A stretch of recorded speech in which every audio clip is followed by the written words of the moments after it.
Hello everyone, I hope you are doing great. Welcome back to the channel. April 2025 India में लोकसभा और राज्यसभा में एक बहुत ही कंट्रोवर्शियल बिल को जबरदस्ती पास करवाया जाता है। जी हाँ, आपने सही सुना, जबरदस्ती पास करवाया गया। ये बिल था वक्फ प्रॉपर्टीज अमेंडमेंट बिल 2025 और मुस्लिम कम्युनिटी चीख चीख कर कह रही थी कि ये बिल हमारी जमीनें छीनने की साजिश है, ये हमारे कॉन्स्टिट्यूशनल राइट्स का कत्ल है। लेकिन हुकूमत इनकी एक भी नहीं सुनती और बिल पास कर देती है। इसके बाद क्या होता है कि जो मुस्लिम लीडरशिप है और सिविल सोसाइटी है वो इस नाइंसाफी के खिलाफ आवाज बुलंद करती है। तो ऐसी सिचुएशन में होता है पहलगाम में एक अटैक, ताकि सारी की सारी अटेंशन डाइवर्ट कर दी जाए। और दूसरी तरफ इंडिया में इलेक्शन सर पे हैं। बीजेपी की सरकार पहली दफा अपनी आखिरी सांसें ले रही है। अभी इंडिया में सिंगल मेजॉरिटी पार्टी रूल में नहीं है, बल्कि कोएलिशन गवर्नमेंट है। इंडिया में कास्ट बेस पे डिवीजन बहुत ज्यादा बढ़ रही है। ऐसी टफ सिचुएशन में मोदी को अपना वोट बैंक बचाने के लिए जो 4 कास्ट हैं, उन चारों कास्ट को कंबाइन करना होगा। उनको इमोशनली किसी तरह दोबारा से यूनाइट करना होगा। कौन सी है वो 4 कास्ट? ब्राह्मण, क्षत्रियास, वैश्यास और शूद्रास।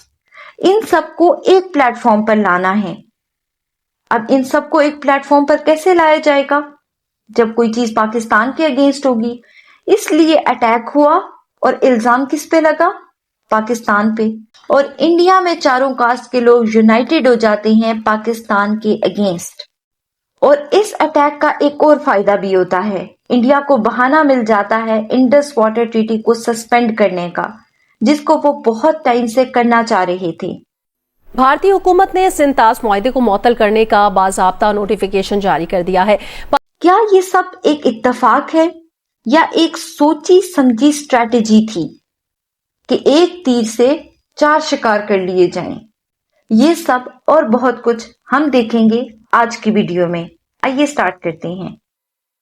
अप्रैल 2025 में लोकसभा ने पास किया वक्फ प्रॉपर्टीज अमेंडमेंट बिल 2025।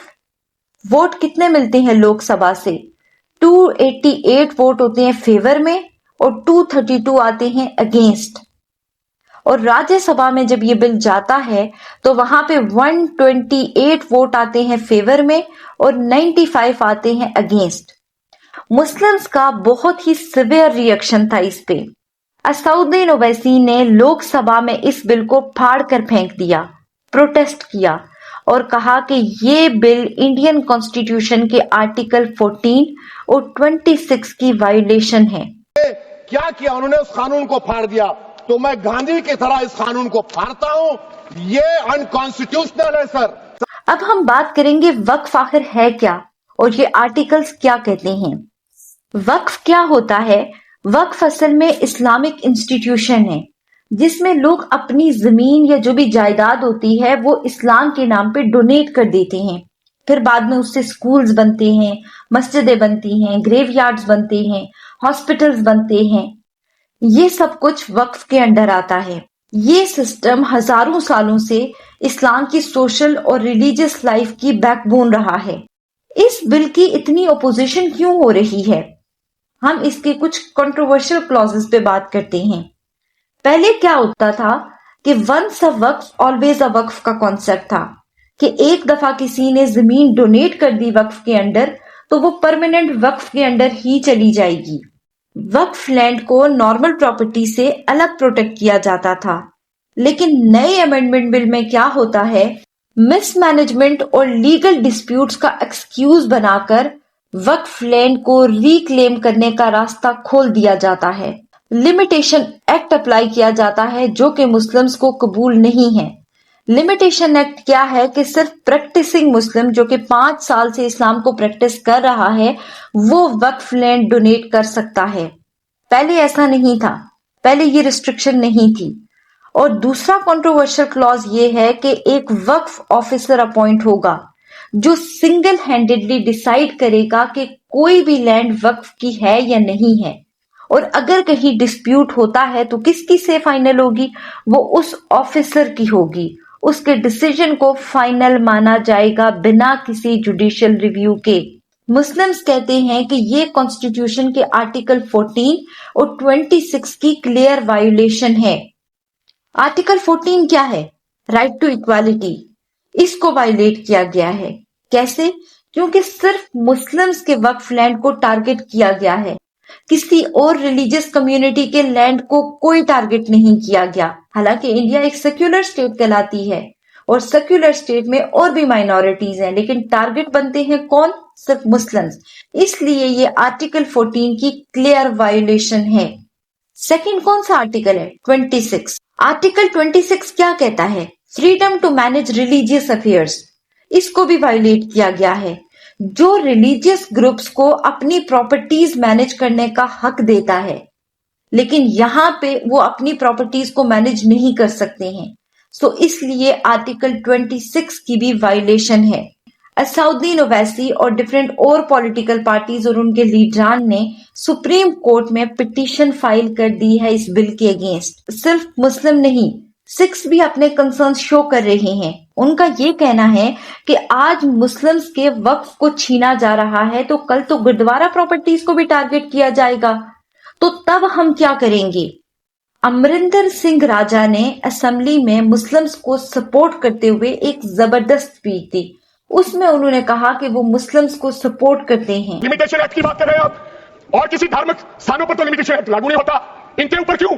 आप जानबूझकर इनको अपनी लात के नीचे से दबाना चाहते हो, इनकी छाती पर चढ़ना चाहते हो, जानबूझ के मुसलमान को मारना चाहते हो, जानबूझ के इस देश में मिनॉरिटीज को खत्म करना चाहते हो। जानबूझ के मारना चाहते हैं मुसलमान को, फिर और लोगों पे होगा। और कि 5 साल प्रैक्टिस मुस्लिम होना चाहिए, वो उदाहरण ले सकता है। मैं सरदार हूं और ऐसी कई उदाहरणें हैं पंजाब के अंदर। अगर किसी मुस्लिम के पास कब्रिस्तान नहीं था तो सरदारों ने अपनी जमीन देकर कब्रिस्तान बनाए। ये कौन सा अधिकार है कि मैं किसी को चीज दान देना चाहता हूं? और इसको कौन बताएगा? रिजू साहब ये बताएंगे कि ये प्रैक्टिसिंग मुस्लिम है या नहीं है? ये सरासर अन्याय है। कल को श्रोमणी गुरुद्वारा प्रबंधक कमेटी 1925 का सिखों का जो एक्ट है, आप उसमें भी संशोधन करेंगे। पूरी कंट्री में मैसिव आउटरीच उठ रहा था, तब अचानक पहलगाम में अटैक हो जाता है और ब्लेम सीधा जाता है पाकिस्तान पे।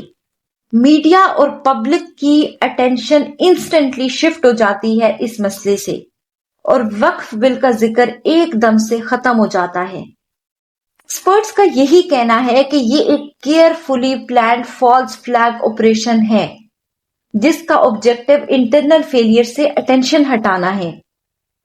अगर ऐसा ना होता तो इंडिया में 8 लाख मिलिट्री पर्सनल तैनात हैं। उनके होते हुए कुछ अटैकर्स कैसे छुप के आकर अटैक करके भाग जाते हैं। और दूसरे एंगल से अगर हम बात करें तो मोदी गवर्नमेंट अब कोलिशन में है, सिंगल पार्टी मेजॉरिटी नहीं है। ब्राह्मण, क्षत्रियास, विश्यास और शूद्रास ये 4 हिंदू कास्ट में डिवाइडेड हुए हैं। इन शॉर्ट हम ये कह सकते हैं कि इंडिया का वोट बैंक अभी डिवाइडेड है। तो बीजेपी डेस्परेटली ये चाहती थी कि एक इमोशनल कार्ड खेला जाए ताकि सारी कास्ट को एक प्लेटफॉर्म पर ले आए। और हिस्ट्री ने ये साबित किया हुआ है कि जब भी कहीं पाकिस्तान का नाम आता है तो इंडियन वोटर कास्ट के डिफरेंसेस को छोड़कर यूनाइटेड हो जाते हैं, एक प्लेटफॉर्म पे आ जाते हैं। तो इस अटैक से क्या होता है कि इमोशनल सिंपैथी की वेव क्रिएट की जाती है और मोदी को एक नैरेटिव मिलता है कि देश खतरे में है और हमें एक स्ट्रांग लीडरशिप चाहिए। और स्ट्रांग लीडरशिप वो किसको कहते हैं? वो बीजेपी को ही स्ट्रांग लीडरशिप समझते हैं और इनडायरेक्टली वो ये कह रहे होते हैं कि नेक्स्ट इलेक्शन में बीजेपी को ही जिताया जाए। इन शॉर्ट वो अपने वोट बैंक से वोट मांग रहे हैं। और तीसरा ऑब्जेक्टिव ये था कि इंडस वाटर ट्रीटी को लेकर इंडिया बहुत ही ज्यादा फ्रस्ट्रेटेड था। इंडिया ने बहुत दफा इसको रीनिगोशिएट करने की बात की है, लेकिन कोई स्ट्रॉन्ग जस्टिफिकेशन नहीं मिल रही थी। अब पहलगाम अटैक के बाद इंडिया ने पाकिस्तान को ब्लेम करके इंडस वाटर ट्रीटी को सस्पेंड करने की अनाउंसमेंट कर दी है और दुनिया के सामने अपने आप को विक्टिम बना दिया है, यानी कि एक तीर से 4 निशाने। तो आप खुद सोचें कि एक ही अटैक से इंडिया ने क्या कुछ अचीव कर लिया। पहला, वक्फ बिल से पब्लिक की अटेंशन डाइवर्ट कर दी।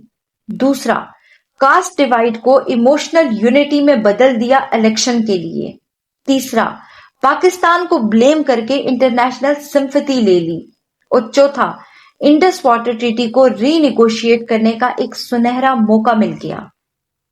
एक तीर से चार शिकार, और दुनिया को एक और फॉल्स फ्लैग ऑपरेशन का सफेद झूठ सुना दिया। आप याद रखें कि पॉलिटिक्स में कोइंसिडेंस नाम की कोई चीज नहीं होती है। ये कोइंसिडेंस पॉलिटिक्स में नहीं होता, ये सिर्फ कहानियों की हद तक होता है। ग्राउंड रियलिटी में, पॉलिटिक्स में हर चाल, हर अटैक, हर न्यूज ये एक कैलकुलेटेड मूव होता है। इस सिनेरियो में देखें तो वक्फ बिल से लेके इलेक्शन तक, पहलगाम से लेके इंडस वाटर ट्रीटी तक, ये सब एक बड़ी गेम का हिस्सा है। एक ऐसी गेम जहां पे इमोशंस को वेपन बनाया गया है और अवाम को झूठी कहानियां सुनाई गई हैं। और इस दफा भी इंडिया ने अपने जो इंटरनल फेलियर्स हैं उनको छुपाने के लिए एक फॉल्स फ्लैग ऑपरेशन कंडक्ट करके पूरा का पूरा इल्जाम लगा दिया पाकिस्तान पे। लेकिन इंडिया के अंदर से ये आवाजें आ रही हैं कि ये इंडिया का खुद एक स्टेज्ड फॉल्स फ्लैग ऑपरेशन है, जो कि इंडिया हमेशा से करता आया है। हिस्ट्री में प्रूफ्स मौजूद हैं। आई होप ये वीडियो आपके लिए इंफॉर्मेटिव रही होगी। मिलते हैं नेक्स्ट वीडियो में।